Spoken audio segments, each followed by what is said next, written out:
బయటికి కొందరు కొందరు ఎంత ధైర్యంగా కనబడినా కానీ శ్మశానం దగ్గరికి పోతేనో లేకుంటే బైక్ పై ప్రయాణం చేస్తుంటే రోడ్డు పక్కన శవాలు గాలిపోతా అంటేనో చాలా మటుకు గుబులు పడతారు. ఆడికెళ్ళి జల్దిన పోవాలని చూస్తారు.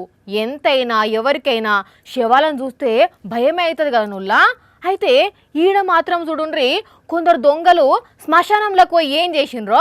శ్మశానంలో శవాలు గాల్తా అంటేనే శవాలను పక్కకు నెట్టి మరి బూడిదనెత్తుకపోయినరు. మెదక్ జిల్లా చేగుంటల కొందరు బూడిద దొంగగాళ్ళు. అగ చూడరాదుండ్రు మీరే, కాలబెట్టిన శవం దగ్గర ఎట్లా బూడిదను మాయం చేసిర్రో. అట్లని ఒక్క శవం గాలబెట్టిన దగ్గరనే బూడిదని ఎత్తుకపోయినరా అంటే నాలుగు శవాల దగ్గర బూడిదని ఎత్తుకపోయినరు. అది కూడా ఒక్క వారం రోజుల్లోనే. చెప్పవే అన్న, అసలు ఏం జరిగిందో జరుగుతున్నదో.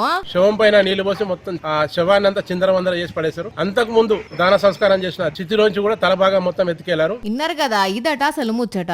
ఇక శ్మశానంలో బూడిద ఎత్తుకపోతున్నారు. రాత్రిళ్ళు ఎవరో శ్మశానం చుట్టూ తిరుగుతున్నారట అని వాళ్ళ నోట వీళ్ళ నోట పడేసరికి కొందరు జనాలు రాత్రిపూట బయటకు వెళ్ళాలంటేనే భయపడుతున్నారట. మరి కాదానుల్లా, శివాలంటేనే చాలా మందికి పానం గజ్జు నొణుకుతుంది. ఆ సోంటిది శ్మశానంలో బూడిదని ఎత్తుకపోతుర్రని తెలిస్తే ఇంకెట్లా అనిపిస్తుంది. పోలీసులు గట్టిగా పెట్రోలింగ్ చేస్తుర్రట గాని ఏం దొంగలు మోపైతున్నారు పోన్రి. బంగారం వెండి దొంగలే అనుకుంటే శ్మశానంలల్లా బూడిద ఎత్తుకపోతున్నారంటే ఎట్లున్నదో చూడుండ్రి ముచ్చట.